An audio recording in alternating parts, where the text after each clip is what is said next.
I joined the military at, I think I was 19 years old. I joined in 2008. So the reason I chose to go to the military, it wasn't always on my mind. I wasn't the person that was like in JRTC. And so I didn't even finish school. The people around you, like if you have that poverty mindset to where you don't want to change, you don't want to move from your surroundings, you don't want to be better for yourself, you're going to continue to stay into that poverty mindset, right? They say that, you are the 5 people that you surround yourself with. If you have other people that are dealing with poverty mindset, you will be the 6th. You mentioned earlier that you grew up in the street. What are some of the biggest lessons that you've learned from the street that is transferable to the success that you've had today? I mean, honestly, systems. I mean, living the street life is a system. Like, hey, I'm out. It's time to get more. And obviously the people that you're putting into those systems have to be trustworthy. They have to be valuable. They have to see the potential in what's being done, of being a dropout and things like that. So I didn't even think I was gonna get accepted. I already had these tattoos and stuff. So I'm like, can I even get in with that kind of stuff, right? I joined in 2008 and that was a time of war. So they was really taking everybody, right? So that's gonna be the baseline, right? That's phase 1, increasing their baseline income, getting their VA disability rating. Some people have earned 100% and they're not at it, right? Phase 2 of the process is actually credit and capital. Veterans or active duty military members who aren't in a good credit position, we actually fix their credit for them and we put it in a lender favorable position so that lenders actually say yes. And then phase 3 is I build them a business in a box. So I build them a rental car business that's gonna create them an additional 5 to 10K a month. So one of the things that anybody can do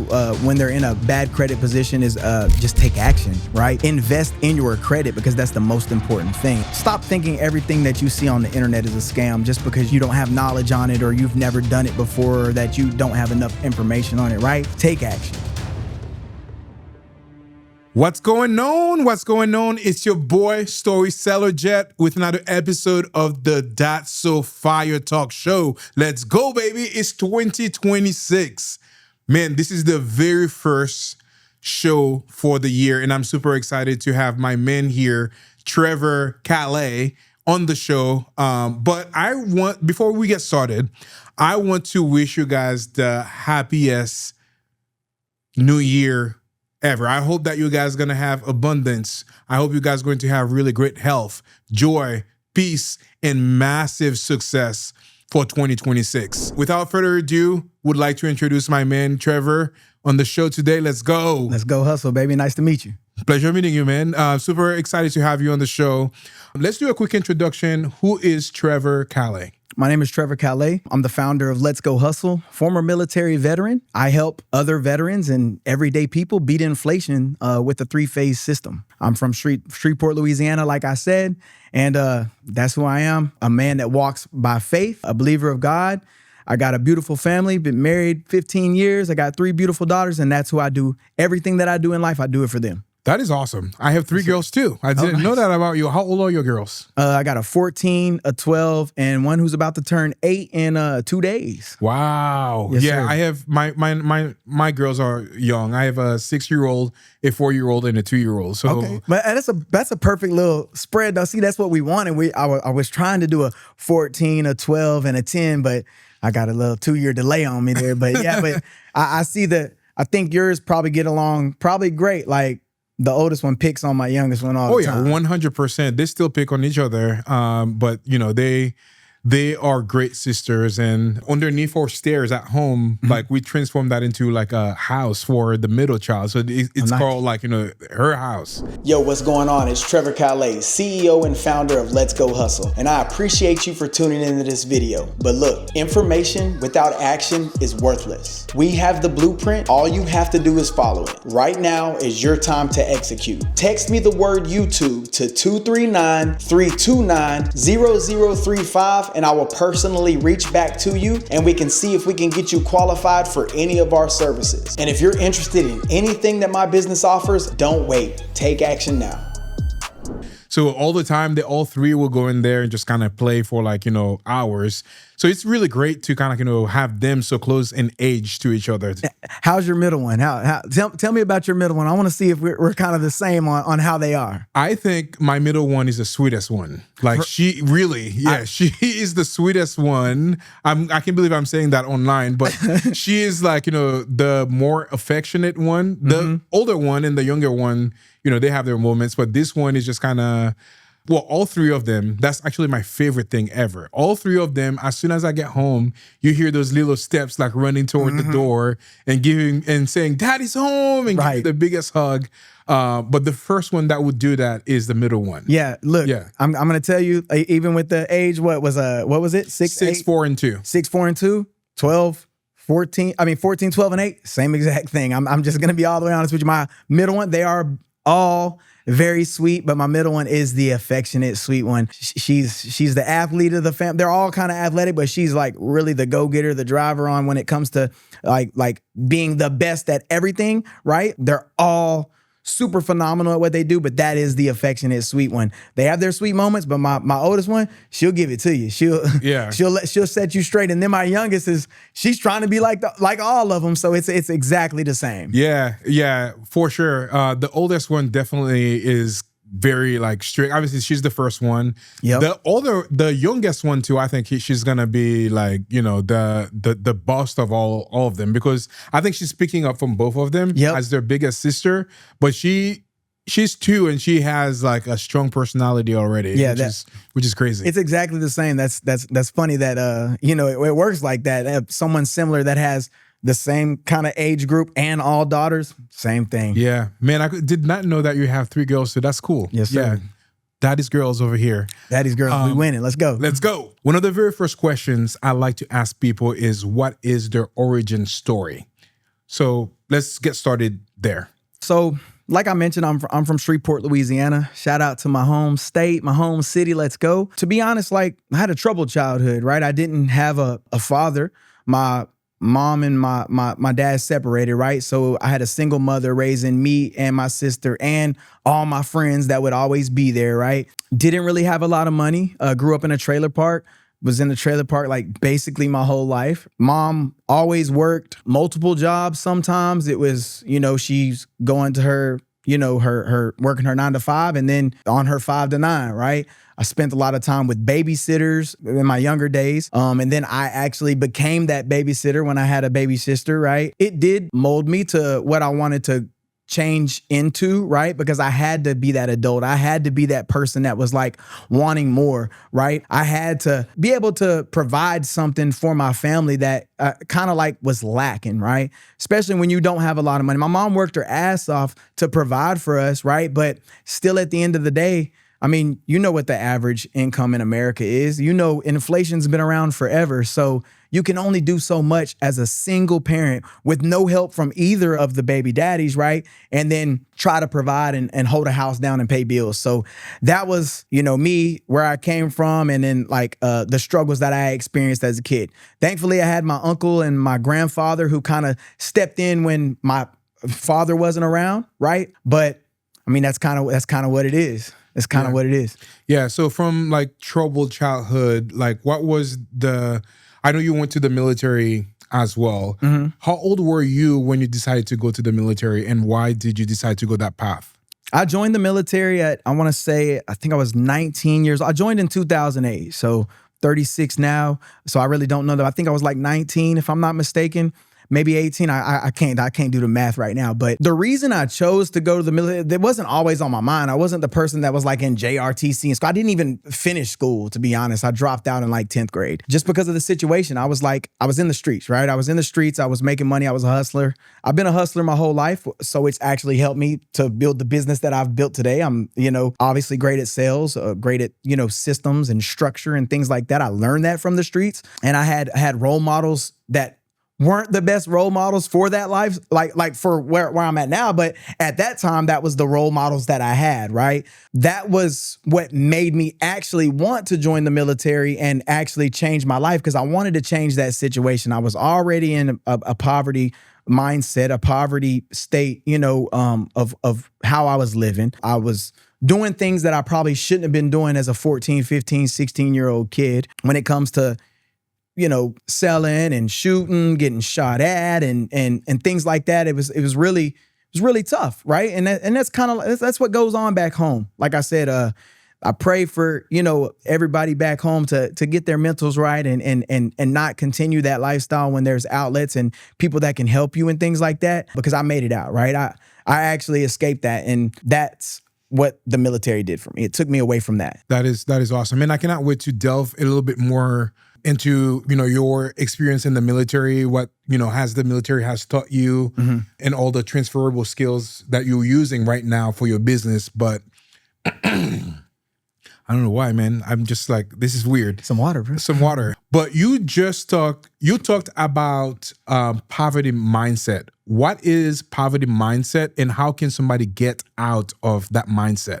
I mean, it comes with, honestly, the power of proximity, right? The people around you. Like, if you have that poverty mindset to where you don't want to change, you don't want to move from your surroundings, you don't want to be better for yourself, you're going to continue to stay into that poverty mindset, right? Like, the power of proximity is everything. So get around people who aren't thinking poverty lifestyles, who aren't thinking about being broke all the time or whatever it may be, or hustling or the struggle or anything like that. You want to put yourself around people that are actually positive role models, who have good things going on, have successful businesses, have actually tools and skills that they can teach you. That's the first thing, is getting out of your current situation, and you have to take action and do that yourself. A poverty mindset isn't something it ain't just like, oh, I'm born into that. No, that shit is taught. That you put yourself into that position. So the only way out is getting yourself out of it. Yeah, absolutely. And I think this is very key.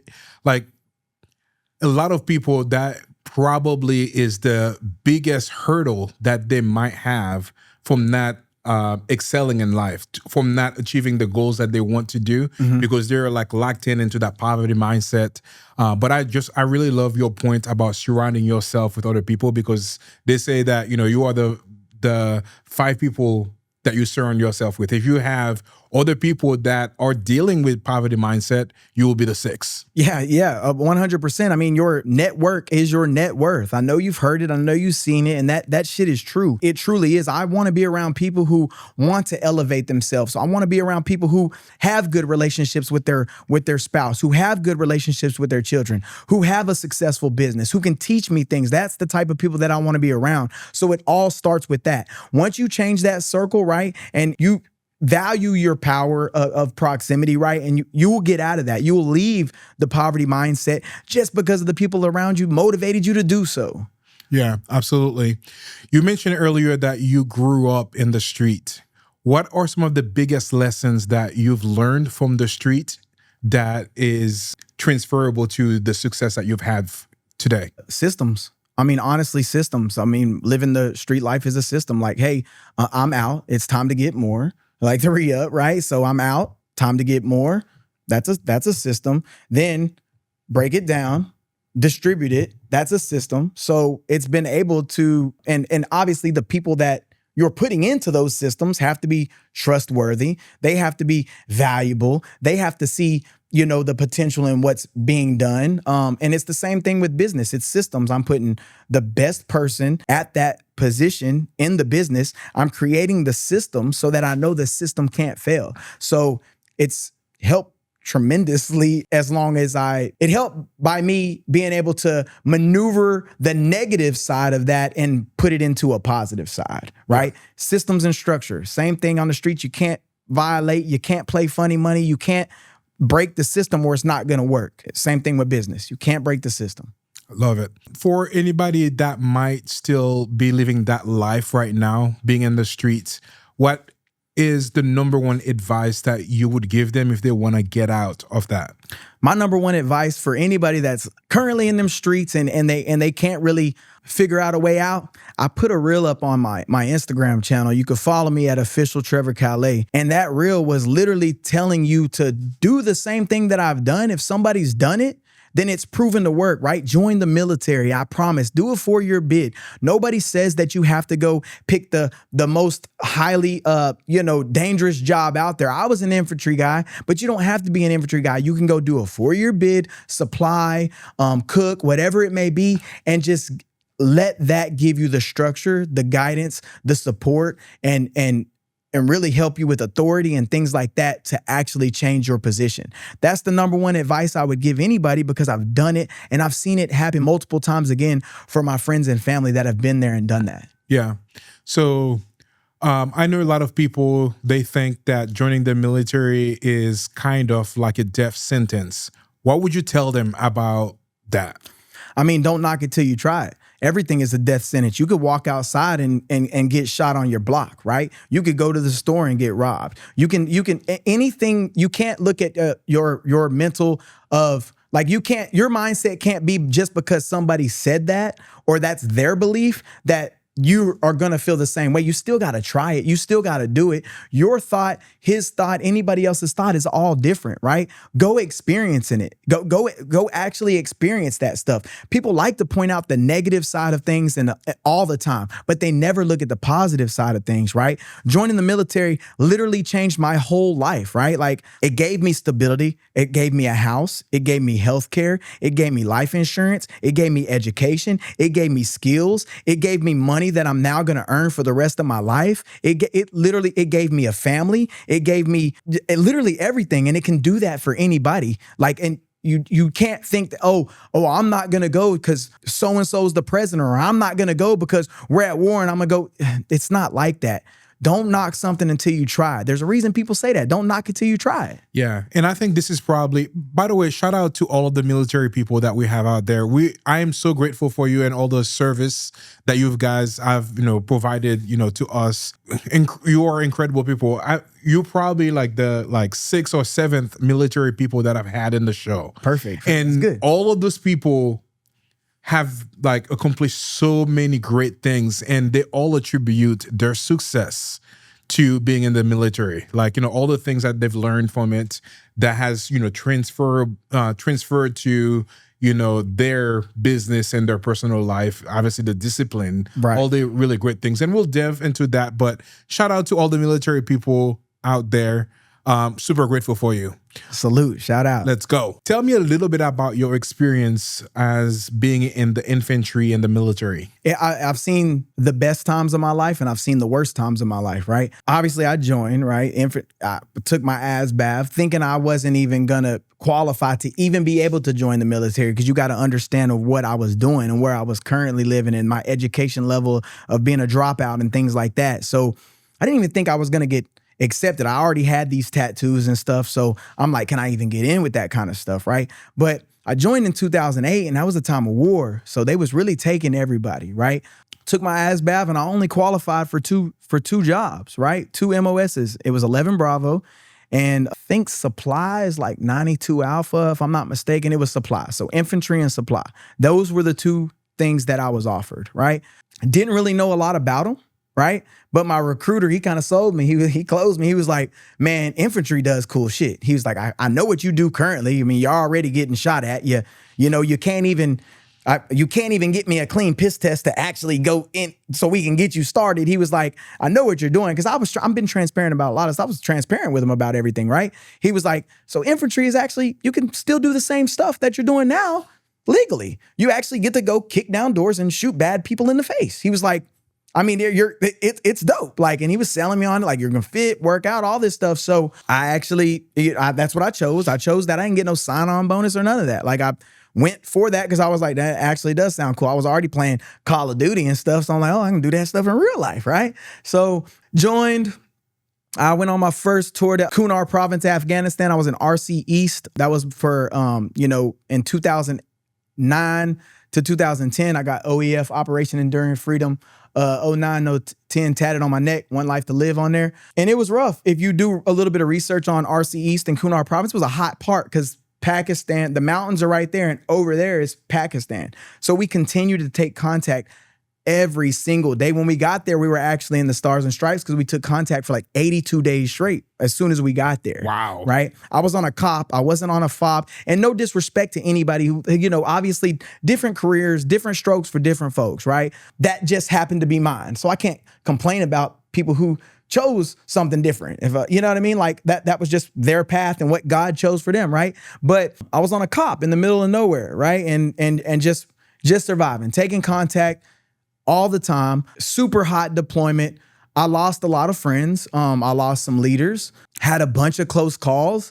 I got shrapnel in my body from explosions and things like that. It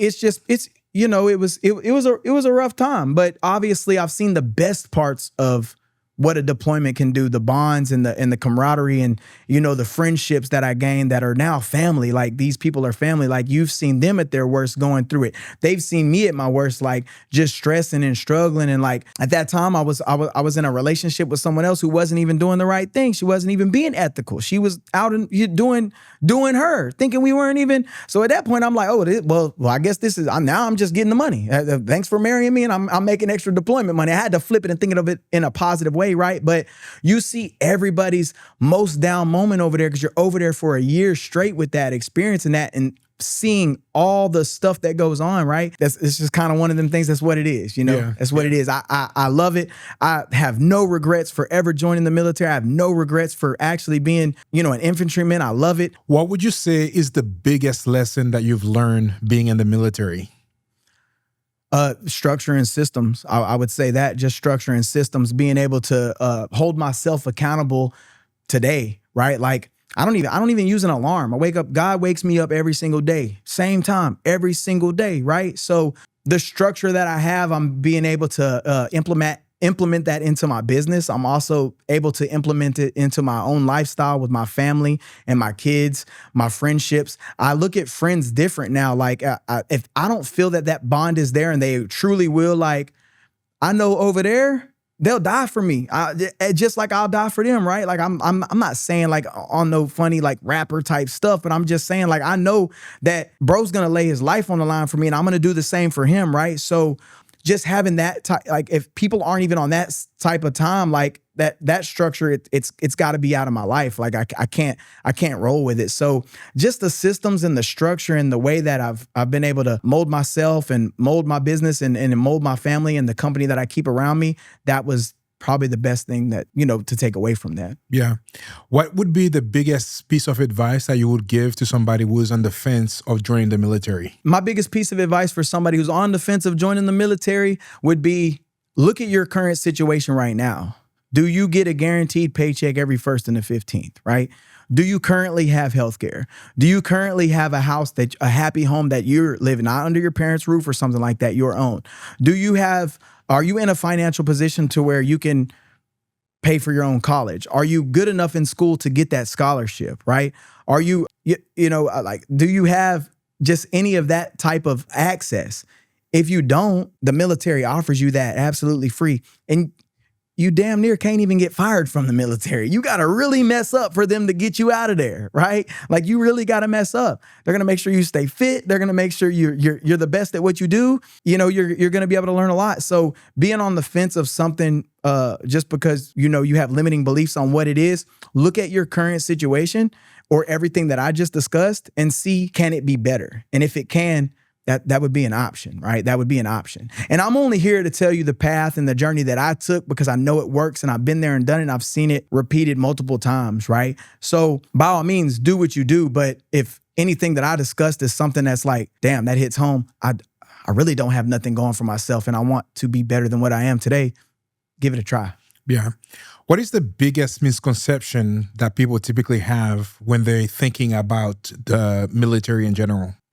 I would say that it's that they can't do it. I would say that, like the biggest misconception people have is like they won't take me or they can't, or I got a criminal background or I got these tattoos or I'm going to go to war. I mean, and now that I'm getting in my bag, I can really think there is a lot of misconceptions that not everybody goes to war, right? I doubt your background was quite as bad as mine and they took me, right? I know it was at a time of war where they were taking a lot of people, but I've got charges, you know what I mean, that the military actually dropped for me. I was not, wasn't even convicted, like, so I don't think there is a worse position on where if they'll take you or not, right? Like if you got tats on the face and stuff, they're probably not going to take you, right? Yeah. But be logical with it. Yeah, from what I'm learning from you too, and obviously you sharing over here, this is a really great opportunity for a lot of people to transform their lives.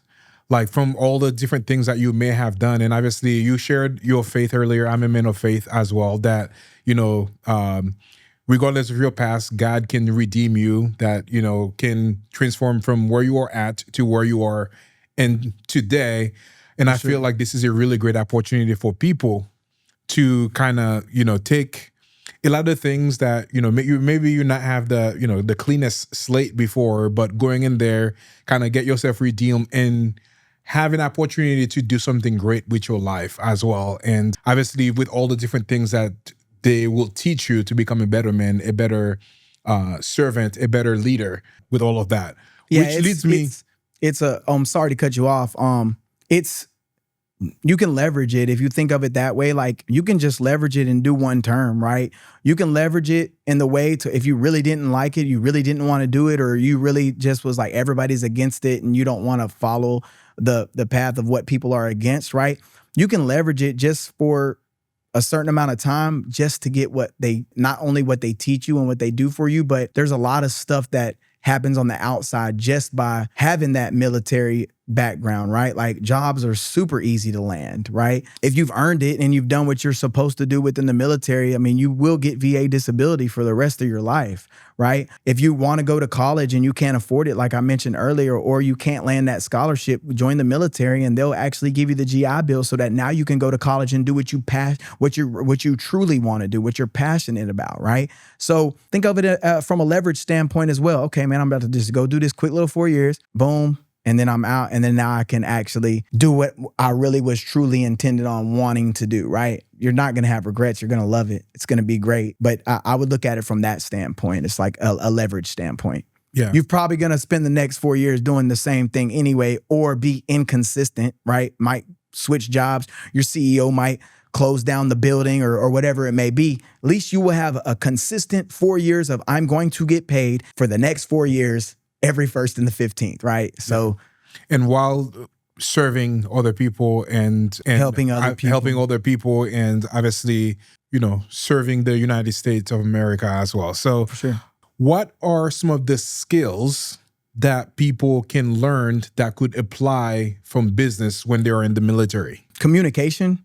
Your communication skills are going to be obviously flawless. The way you'll be able to relate to people and talk to people, because you see so many different walks of life in the military, people from everywhere, every demographic, every different countries, right? So you're going to be able to know how to communicate really well, which you need that whenever you're in business, especially if you're you have to communicate to bring in leads or close deals or talk to your staff, things like that. So I would say the communication, knowing how to set up systems and knowing how to analyze things like data and kind of look at, the metrics of how your business is operating. It's kind of the same thing you do out there on the battlefield. Like, damn, we went over here. This flank was a little too far, so they actually had to come back to the enemy instead of sweeping and flanking them that way. Like, just stuff like that. That's going to heavily impact you in working a job or owning a business, right? Either or. And also leadership still. Leadership is probably one of the big ones as well. 100%. Not everybody does make it to be a leader within the military, right? Like, because obviously you got to climb through the ranks and get that. But if you do, obtain those leadership positions, of course, yeah, you're going to be able to have that skill as well. You got to look over, you got to bring, okay, you might start off as a team leader where you got to bring 4 people home. And then you might move up to a squad leader where you got to bring 10 people home. And then you got to move up to a platoon sergeant to where you got to bring 30 plus people home. And then a first sergeant where you got to bring a whole company home. You know what I mean? So it's a huge thing, leadership. Yeah. So now that we've kind of talked a little bit about your experience in the military and all the things that it has taught you and all the skills that you've learned and all the benefits that you've gotten from it. Now let's talk about you coming home. For sure. So What was the experience like from the time that I think you said you were deployed in Pakistan, near Pakistan? Well, yeah, I was Kunar province, Afghanistan. Afghanistan. So you said that you were deployed in Afghanistan and then now coming to the US. What was that experience like for you? Are you meaning like just coming home from the deployment or separating from the military as a whole? Both of them are great questions. Whichever you want to go to. I was mostly thinking about getting out from the military to the civilian kind of life. So yeah, just to take you a little bit of walk, right? Like joined, 6 months later deployed, came back from deployment, obviously acclimated back into, regular life, garrison mode is what they call it. We're not downrange no more. Then I went to Germany. I got stationed in Hohenfels, Germany, playing Op 4, which was still kind of dope because I'm still kind of doing, I'm playing the bad guy. I'm playing the Taliban now, and I'm playing the enemy for soldiers that are training, right? So that was a dope gig out there. I got a whole bunch of good and I got a lot of bad. I got demoted for getting into it with one of my squad leaders. I got my stripes back, literally, I think 4 months. As soon as extra duty was over with and they were like, hey, you're going back to the board. So went back to the board, got my stripes back. And then that led to, I got my EIB, expert infantry badge. So that means people have them, right? But you got to be really on your job. You got to really know your stuff. You know what I mean? So got that. I killed it in Germany. It was a great, I would say, adventure, right? It was a great journey. I would say it like that. From there, we came to Fort Riley, Kansas. And then that's when I started separating, went to El Paso, Texas, and then I was done with my military career. So now that's where things really got tough, right? Because the military is all I knew. For the past, 6.5 years, I only knew military, right? So jumping around job to job and trying to figure out something that actually fits me and thinking that because I'm separating that I'm going to land this dream job, sometimes it isn't all hyped out to what it's supposed to be, right? So that transition was probably rough. I landed a railroad job railroad. I'm like, damn, that's a dope job. I'm a conductor. Then I got furloughed for 2 years. So it was like, I landed a job that was my dream job that I was like, oh, hell yeah, I'm going to make a whole lot of money. And then I got furloughed for 2 years and I'm not getting paid. So what I'm going to do? So then I was like, okay, well, let me leverage what I earned in the military, right? So I used my GI Bill to start going to college because they pay you. So you get your GI Bill, they actually give you BAH, which is basic allowance for housing. So they were actually giving me $1,400 a month. The apartment I lived in was $1,100. So I was not only was my college classes paid for, books and all that, but also they were giving me money to pay for my house. And I put $300 in my pocket. So that's how I was getting by through the furlough, struggling still. That's still not a lot, right? I'm still damn, check the check. And I noticed that became a trend once I separated, check the check. Went to the oil field after the railroad through a furlough. I ain't even like that. I was 2 weeks on, 2 weeks off. I'm like, nah, bro, I ain't got no time. I am not doing this. It was during the wintertime too. And I was like, nah, I can't do it. So left that, finally got called back to the railroad, was doing that again and got furloughed again. So it was just transition after transition, money, income, struggling, check the check. It was just, there was no type of what I was used to, getting paid on the 1st and the 15th every time, guaranteed. I know what's coming in. I know what's going out. I know how to live my lifestyle and I'm comfortable, right? All that stuff changed like that. So that transition was the hardest transition in my life. And I know more veterans are actually going through that because it's a typical trend. Yeah. Before we jump to obviously your business, obviously you help a lot of veterans, which I think is awesome. What advice would you give to anybody that is watching this that are dealing with PTSD right now or that might be struggling after their deployment is done? My advice for anybody that is dealing with PTSD is definitely address it and go get it looked at. I actually get 70% of my disability for that because it changes who you are. It changes everything with how you react to people, how you treat people, the things that you think about. I went through a time in my life where I was now that I've started walking by faith, I probably kind of understand it more, but I was waking up every day at 3 o'clock in the morning and then going, checking the house, checking my, I'm checking the doors, make sure they're locked, checking my surroundings and things like that.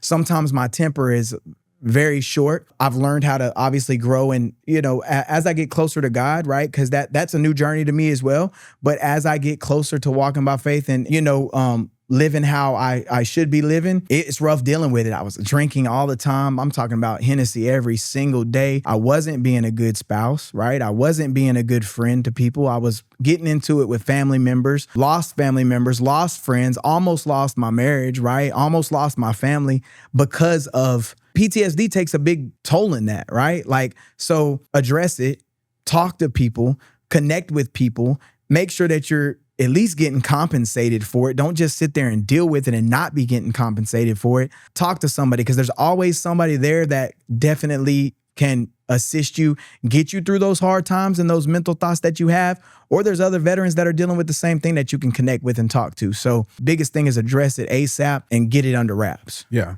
So now you've had that experience. You went to the military, you came back, started a job that you actually enjoyed, but got furloughed, utilized like some of the benefits that you've gained from the military to like advance your life. When did you know that you wanted to start Let's Go Hustle? I got tired of the same trend of inconsistency, low VA benefits. Like I was only rated at like 30%. I got tired of living paycheck to paycheck. I got tired of like having, which I know now, I didn't know then, but I had good credit. I had like great credit. I wasn't even leveraging it because I didn't know, right? I didn't even know the tools that I had available to me, but it was the trend of like only getting by, not being able to provide a lifestyle for my family and my kids that I didn't live. Like I've been to Disney World one time as a kid. I've taken my family 2-3 times now. Never been to Universal Studios as a kid. Never been to, barely out of Louisiana, unless I went and visited my father in Arkansas, or we went to see family on my grandfather's side in like Wisconsin. Other than that, it's only been Shreveport and home, right? So I got tired of feeling like I was providing that same exact lifestyle for my family. I got tired of the paycheck to paycheck cycle. I got tired of inflation kicking my ass. I wanted to beat inflation. And then that's really what drove me to starting this business. Yeah.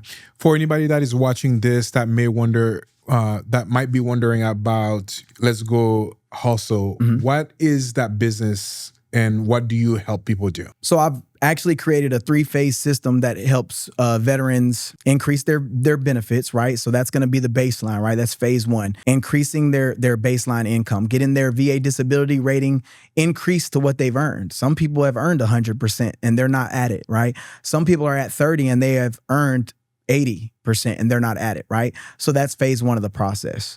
Phase 2 of the process is actually credit and capital. Veterans or active duty military members who aren't in a good credit position, we actually fix their credit for them and we put it in a lender favorable position so that lenders actually say yes, because we know how the systems are supposed to look. I've been through every part of the system, so that's how I know, right? Immediately after that, we send them for funding. So they're going to get access to business funding. So now they have credit and capital. That's their financial uplift. And that's if they want to grow, scale, start a business, whatever, operate their current. And then phase 3 is I build them a business in a box. So I build them a rental car business that's going to create them an additional $5 to $10K a month. You can always do more, but what I build will make them an additional $5 to $10K a month. We have over 10,000 students who've already done it. So I have actually the data on this working multiple times over and over again. Like I said, military taught me systems. So I created the systems from me going through those systems myself, trial and error, to making it work. It took 3 years to build this, and I've been able to condense it into a 90-day timeline for anybody who wants to be a part of it. Yeah. What are some of the biggest struggles that, people from the, people that got out of the military, what are some of the biggest struggles that they have right now when they're considering starting their business or trying to make money regularly? One of the biggest struggles that they have is they're trying to do everything with the money that they're making from their active income. It's super hard to, one, start a business without any type of leverage. And when I say leverage, I'm speaking about credit and capital, right? Credit opens the door for other opportunities. You can go get assets that you can turn into cash flow, right? And capital is that's your financial backing just in case anything happens, right? So a lot of the times they don't even have that, I would say that they don't have that understanding of how that actually works, right? It's just lack of knowledge of using the tools that are already of access to them. Yeah. So obviously, they got out of the military and now trying to figure out what they want to do with their life, and still maybe dealing with, PTSD and, dealing with all of the stuff. And because of that, they might, get into bad credits. What are some of the things that they can do to improve their credit scores? So one of the things that anybody can do when they're in a bad credit position is just take action, right? Invest in your credit, because that's the most important thing. If it opens the door for opportunities like assets and capital, why would you not focus on fixing that and not focus on only the score? They need to focus on the whole profile, right? Every data point on the credit profile matters. So you need to make sure the payment history is 100%. You need to make sure that your age is at least 2 years or more. You want to have less than 3 hard inquiries, right? You want to make sure your utilization, like your credit usage, is below 15%. They say below 30, but 15% is going to be that real sweet spot to go get you, at least 50K from the bank, right? And make sure you have no collections. They have to look at everything as a whole. Their personal information, make sure there's only one name on there, one employer, one date of birth, one social. Those things are the main focus on a credit profile. And if you invest into a business or a mentor or somebody that does it the right way, you're going to basically drastically change your current credit position, right? Don't just invest in a credit guru who's going to give you a little score boost by putting a trade line on. No, make sure you get the whole profile worked, and make sure you ask the questions on hey, what does this credit service include? Does it include cleaning my whole profile, or are you just going to boost my score? Why is it so important to invest in the right person, obviously, to help you clean up your credit profile?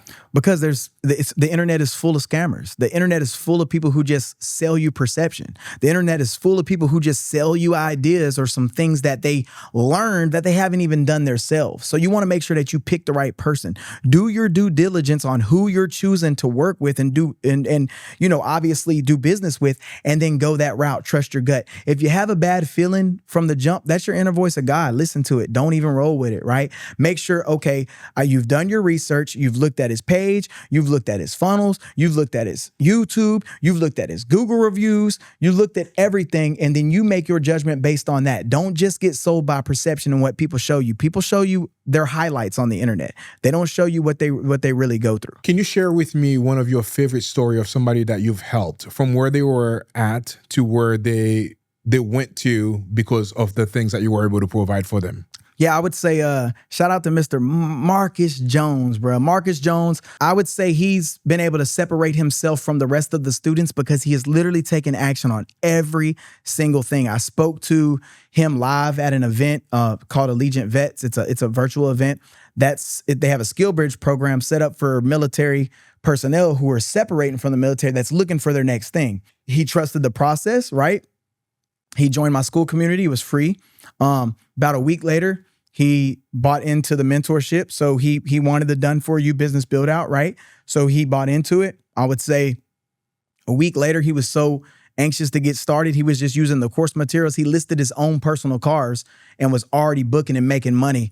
From there, we already had fixed his credit. We got him his first $25K in funding, right? He's already doubled, tripled his investment right there, right? And then he got booking after booking after booking. He showcases his journey throughout testimonials. He posts the wins in the school community. As soon as he got that, he's up to, at that time, he was up to 9 cars. He had 6 with him in Colorado Springs. He had 3 in Florida with his father. His dad's running now he put his dad on to run a Turo business. We got him 66K. Now, he's already went for his second round. So now he's in funding again right now. So we're probably going to go get him another 150K in business funding, 14 cars now. And he's actually a part of my staff. I've hired him as one of our sales reps. So he's a closer for me now, because what better person to have, basically sell your product than somebody who's done it, who's seen it, who's experienced and things like that. It's a lot better than just taking somebody random off the internet that I'm trying to train and get. I'm not saying I don't do that, but that experience is the best experience because they can give you their true testimonial. They're going to speak from the heart about why you should move forward with something like this. Absolutely. And you mentioned that you've helped over 10,000 people kind of go through that process with you, which I think is fantastic. I want to give transparency on that. Just because the number is 10,000, a lot of them, that don't mean that they came into my mentorship for the the 3-phase wealth boosting system, but they've started the VA increase process. A lot of them, they come in just to get their increase, right? Because they think that that's the finish line, but it's actually the starting point. And at some point in time, they'll understand that like, you shouldn't have stopped there. You got to keep going, right? So when I say 10,000, that's the network overall. People who've came in for VA disability, people who've came in for credit repair, people who've came into the actual mentorship and things like that. So a lot of people might not be familiar with all the different things that they need to do after they get out of the military. Can you highlight some of the things that they might not be thinking about to do that could potentially be a huge help in getting them back to acclimated to the civilian world? Yeah, I would say start with taking some classes, right? Financial literacy, things like that, just to understand how credit and how the system works outside of the military, right? Being separated is a lot different, So I would obviously, invest in some financial literacy, invest into learning credit, how credit works, how you can leverage it, right? Invest in mentors that are going to actually teach you the path that they've chosen. And I would invest in somebody who's obviously, been in that same walk, right? Other veterans, because there's other veterans out there doing what I do. I'm not saying they have the same system that I have, but there's a lot of military veterans who are helping people get started in real estate, and they're helping them get started with crypto, and then they're helping them get started with, helping other veterans, Airbnb, things like that. So invest in somebody who's already been in that path, because you're going to relate more, and then you're obviously going to, have a streamlined process because they've already been there and done it. So invest in mentorship. Yeah. What are some of the biggest hurdles or problems do you see veterans struggling with right now? Not having their VA disability increased. Like literally that is the thing. Like they think that what they're rated at is the final. They think that that's it, right? And they're living paycheck to paycheck because of that. If they just understand that they have so much they have literally the stable income, and that's what the banks like to see. That's what, lenders who are not only lenders lending capital, but lending assets and stuff, they like to see that. Oh, you're a veteran. Oh, you got a VA disability check. That makes that VA home loan a lot more easier to get. That makes those assets that you can make money off of a lot more easier to get, right? So not having the rating that they deserve, thinking that's the finish line when it's actually the starting point, right? Yeah. That's the biggest struggle. Yeah.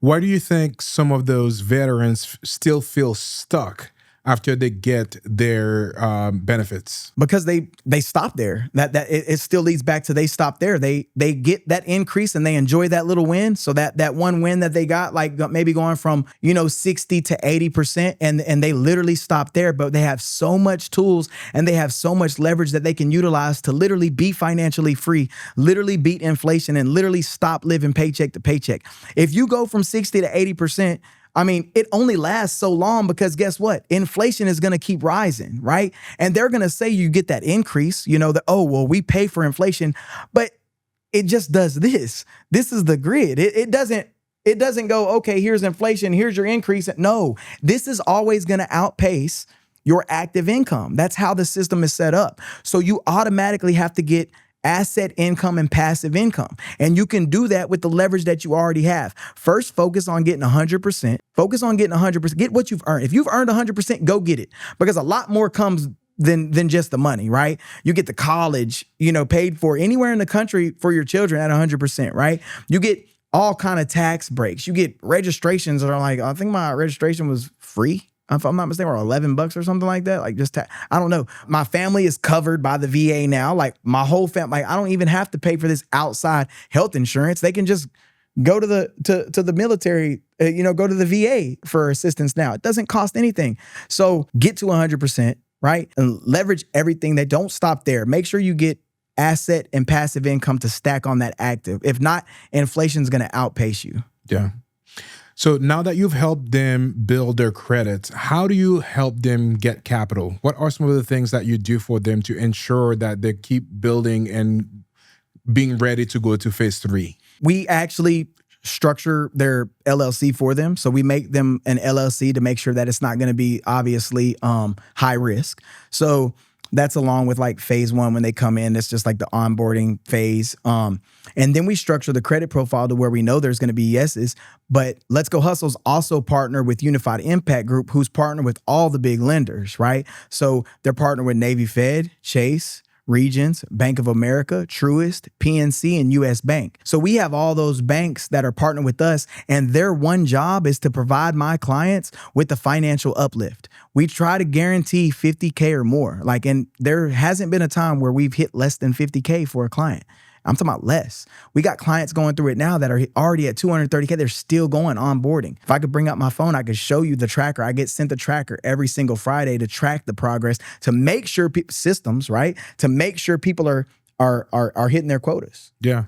So it's set up that way. It falls back to the system. This can't happen until this is done. And this is done to make that happen, right? Phase one, phase two, phase three. What do you think veterans misunderstand the most about money after they get out of service? Most veterans probably do the same thing that I did. Like, we got it, and I looked at it as like, oh, it's kind of like free money. Like, oh dang, I got my VA benefits. I wasn't expecting it anyway. I'm gonna pay my mortgage, and I'm gonna take the rest to the casino, or I'm gonna go out and do stuff that really isn't valuable and getting wins. You need to figure out how you can stack a win every single day, right? So leverage the money that you're getting to invest to make more money. Always want to move your money that way. So invest your money into things that make more money and that have a guaranteed ROI. If it's a thought, if it's some idea, don't invest in it. Make sure that it's proven. We don't do all pyramid scheme stuff, right? We make sure that we invest in things that have an automatic or a guaranteed return. I love it. So now let's talk a little bit about phase three, which is kind of helping them setting their business with, some of the assets that they've already owned, like their vehicle. Mm-hmm. What are some of the things that you do to kind of help them set that up to become successful with their Turo business? Because I feel like this is might be hard for some, like obviously if they don't have any kind of business knowledge or anything like that. So for phase three, what are some of the things that you are doing to help them set that foundation to be successful with their Turo business? So for phase three, we've actually made it as hands-off as possible for the students, right? So I've partnered with the Dealer Connect, who actually handles the whole vehicle purchase process for them. They don't have to go to the dealer. They don't have to sit there and get swindled by car salesmen. I'm not saying all you car salesmen are swindlers, right? But I am saying it can happen, right? So my Dealer Connect's one job is to make sure that he provides profitable vehicles to my clients. And we ship anywhere in the country. So they right at their home, they get the vehicle shipped to their doorstep. And then they're going to go through a process of like picking out their fleet and what they want, what they don't want, things like that, right? But since we've made that vehicle purchase process easy and they've trusted us that we're going to give them highly profitable vehicles, it works. I also empower them with course materials, PDF documents, and things like that. That way they can always have access to the things that I've done, the knowledge that I've gained, and then on how to obviously operate it to the highest level possible. And then they get access to our private Discord channel where they have hands-on to every mentor within the program right in there. So if they have questions that they want to ask and need answers, we answer it right there on the spot, or when we get to it, right? Depending on how busy we are. Yeah, man, this has been so fantastic. We are closing to the end of the talk show. Typically, I like to keep the show about an hour, and it's been about 56 minutes. But I do have like a few more questions for you that I always ask people on there too. So we'll dive to this in just a minute. But before we get to that, I know a lot of people when they are, tatted, they have like different meanings or different things. I want to ask you about this. What are some of the different meanings that you have? I know we were talking about like, the one in your neck and all of that. So what are some of the different meanings you have for? I got my anniversary right here. So, obviously that's, me and my wife, we got those matching tattoos. My first one was mom and sis right here. I got that, tatted. I got, F cancer tatted on me just because my mother, she had breast cancer. She's beat it. My grandfather and other family members that I know have actually died from cancer. So it's fuck cancer, Sorry, excuse my language. I just got to be real about it. Put the hundreds on me because I try to keep it as real as possible, right? Like I always try to be 100. Man of faith. So obviously I'm going to put, our Lord and Savior on me. Camo Down was kind of like when I was in that lifestyle growing up. That was kind of like our group, and we did music and stuff too. So, and we looked at ourselves as like camouflage soldiers, like we're military is brothers, we're brothers. That's how we're gonna ride for each other. So it's kind of ironic that I joined. Got my brand and my logo tatted on me because this is all I live for, right? I'm passionate about it and I'm serious about it, and people need to know this ain't just some I'm trying to get rich quick scheme. It's a legacy that I'm building, so I'm serious about it. It tatted on me. Just a lot, man. I used to do music, so that's there. Hustler, obviously. Name on the brick wall. I used to be posted on a brick wall. I got the boot tatted on my back. My whole stomach's done. I'm a fan of art, and it tells a story about every part of my lifestyle. Like, I'm not the person that's like, it's a dragon hole and all that. It's like different phases of life. Military. My friend was practicing. Throw some ink on. Let's do it. You know what I mean? It's just different, different stories in my life, and I remember every moment. Yeah. So you mentioned God a few times. What role has faith played in your journey? It's the only role. It helped me obviously improve my ability to be a better founder, a better CEO, a better businessman, a better friend, a better spouse, better father. The list goes on, right? I don't drink anymore. I'm not saying I'm just like quit forever. Like, if we had a glass of wine the other night on New Year's, me and my wife, but I don't drink anymore. I don't smoke anymore. I used to smoke. I don't smoke anymore. I mean, I try to be as understandable and give as much grace as possible to people that I care about or cared about. Like I don't try to go into the old ways of like, F you, what's up? You want to get busy or nothing like that. I just try to give grace and be like, that's their faults and what they're dealing with, and call me what you want. But I'm not trying to, I ain't got time to try to be the bigger man and all that shit. I'd rather just give grace and forgive you and just keep going, because the old me wouldn't give a damn. The old me would get busy. The old me would be like, what you want to do? And it just never played out in my favor living that lifestyle. So I'd rather just not. I love that. And I know a lot of people typically, they don't even want to share that side of and I think this is probably the most important thing. I'm a man of faith as well. And that's why I'm asking you this, because I think like I'm not afraid to show it. Like I've spent a lot of my life being shameful of showing that. I'm never again. I'm not doing it. You don't like it? That's you. I don't care. But he's made me who I am. He's still writing the story. So I'm gonna let it be known. Yeah, absolutely. And like obviously that's a perfect way to show it. You have God in you have a necklace, and you have like that, Yep, Godspeed over here. Yeah, this is awesome. So yeah, now let's gonna move into the last phase of the the talk show today. The very first question that I have, which I ask everybody on the show, if you had to share $1 million advice to anybody watching this, what would that be? I think it goes back to kind of where it all started. I would join the military 100%. I'm not a recruiter by any means. I'm not like trying to get people to join the military or nothing like that. But the impact and the change and the benefits that you can get from that are forever life-changing. They will improve any situation that you're currently going through. If you don't have friends, if you don't have a job, if you don't have money, if you don't have a house, if you don't have camaraderie, that goes to friends, right? If you don't have schooling, knowledge, skills, you can't shoot, you can't fight, whatever it may be, it will literally give you all of those things. And like I said, I'm not recruiting for the military by any means, but that is advice that literally set me up from who I am today. Like literally from a trailer park, broke, poverty, to running a multiple six-figure business. If you lost everything today, how would you rebuild? I would rebuild it with systems. I would rebuild it with systems, better partnerships, because I chose ones that probably weren't the best. As time grew and moved on, I've realized that, right? So systems, better proximity, right? And faith, like, because I wasn't walking by faith when I started this business. And I feel like it's elevated me so much more after I've been, living and walking by faith. Yeah. What was the hardest lesson that you've learned, and what did that teach you exactly? It's a pretty cliche saying, but don't do business with family. Don't do business with even your best friends that you consider family, because one thing goes wrong, it's like all bad taste in the mouth, and like they feel away or whatever it may be, and they'll always hold that over your head. So I would much rather have not even done it in the first place. It just saves relationships, it saves friendships, it saves growth, it saves a lot. So that saying's true. Do not do business with family. Yeah. What is one thing that you wish that you understood earlier?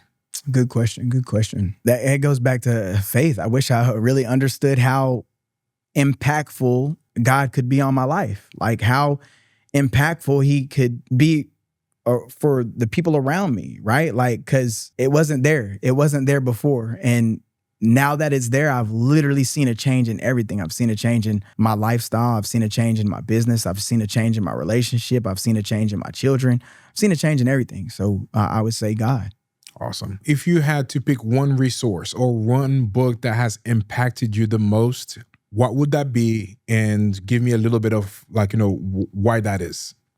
It would be Boss Moves by Myron Golden. That thing just woke me up to like, damn, you can really make a lot of money with a skill, an audience, and online. I would say it was that one. I mean, it's showed me about having more offers, about how to give an offer to an audience, about how trading time for money is like the biggest scam. I would say Boss Moves by Myron Golden is my pick.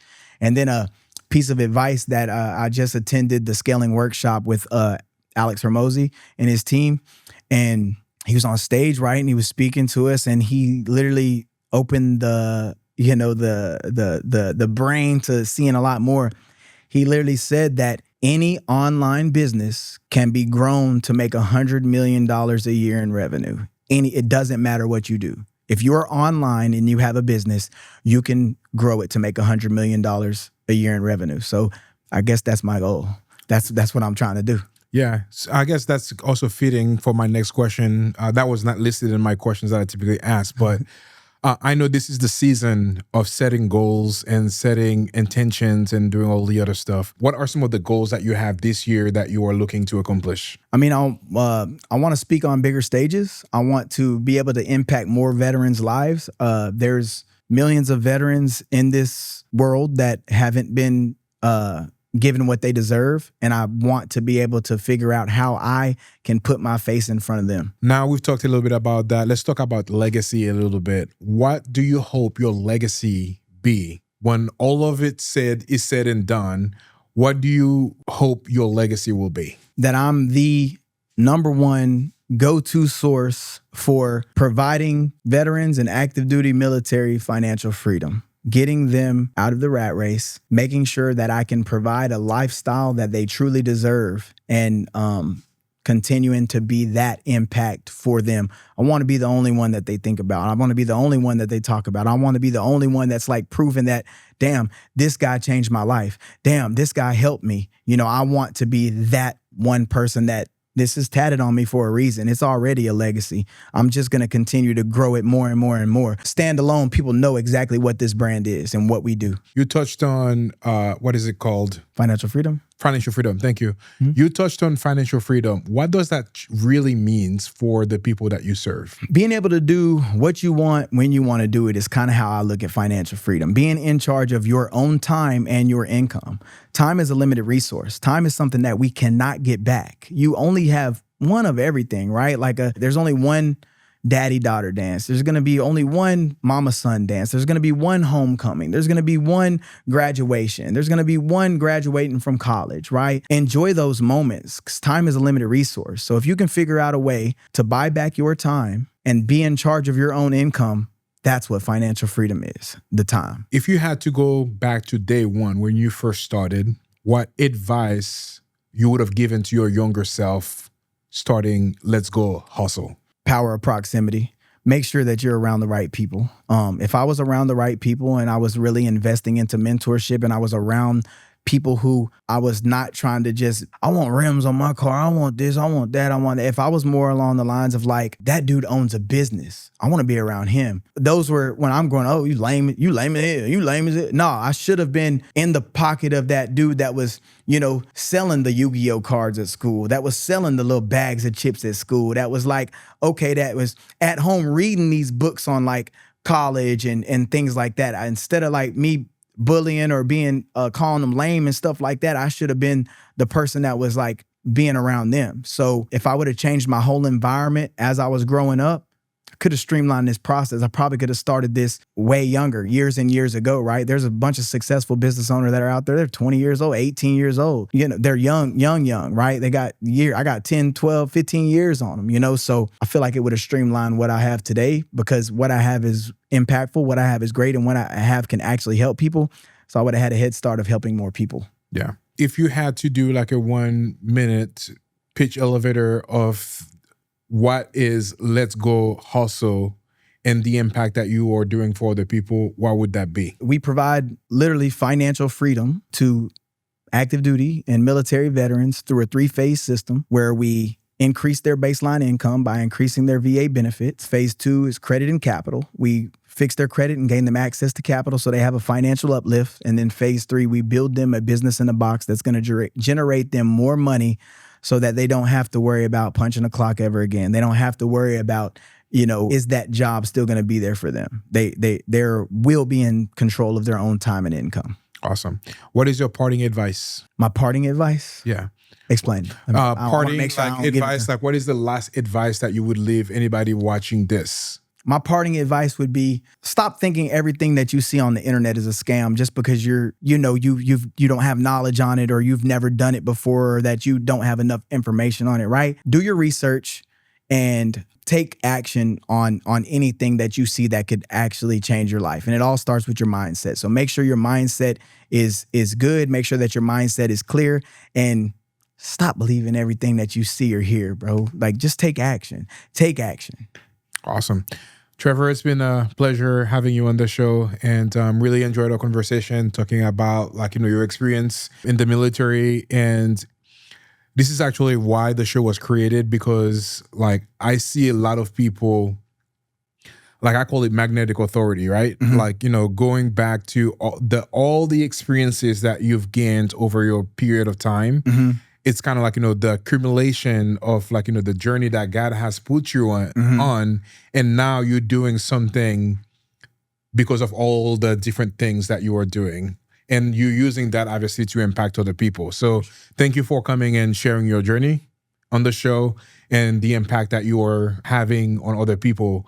Obviously, this is huge, for all the people that were in the military to come home to be able to utilize, obviously, have done great service, for this country and for us, instead of for them to kind of continue to live their life in bad way. You've created a business to actually empower them and to continue doing that. So kudos on that, and keep working and having that legacy for Let's Go Hustle. Let's go hustle, and baby. Yeah, man, super fantastic having you on the show. And as I like to end the show, let's go, baby. Actually, it's Let's Go Hustle. Let's go hustle, baby. It's fire, baby. Let's go.